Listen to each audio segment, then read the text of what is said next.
Ilang Pilipino ang nagpaiwan sa Myanmar kahit ginawa na silang scammer ng mga sindikato doon. Ang pamahalaan naman patuloy pa ring tutulong para masagip ang mga kababayan nating biktima ng human trafficking. Si Efraim Galito sa Radyo Pilipinas para sa Balitang Pambansa. Nagbabala ang pamahalaan sa mga Pilipino na huwag basta-basta papatol sa mga alok na trabaho sa ibang bansa. Sa panayam ng Radyo Pilipinas, sinabi ni DMW Undersecretary Bernard Olalia na lumipat lang ang mga sindikato sa ibang bansa matapos ipatupad ang POGO ban dito sa Pilipinas. Sa halip kasi na magandang trabaho, pagiging scammer ang kahihinatnan ng ating mga kababayan. Lumipat sila doon sa mga bansa kung saan sila ay inaalaw sila at maluwag ang patakaran ng gobyerno at sila ay nakakapag-operate.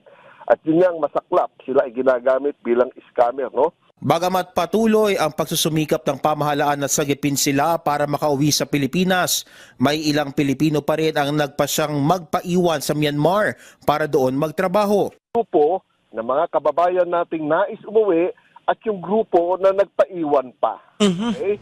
So voluntaryo po, yun ang napakasakit, no? Voluntaryo po sila nagpapaiwan doon kasi gusto pa nilang maghanap buhay, tumanggap ng monthly salary, yun po ang ating kinalulungkot. Sa ngayon, umabot na sa mahigit 200 Pilipino na pinagtrabaho sa scam hub sa Myanmar ang nakauwi na ng Pilipinas. 60,000 piso ang tulong pinansyal na natanggap nila mula sa pamahalaan, alinsunod na rin sa direktiba ni Pangulong Ferdinand R. Marcos Jr. na sila'y tulungan. Mula sa PBS Radyo Pilipinas, Efraim Gaitos para sa Balitang Pambansa.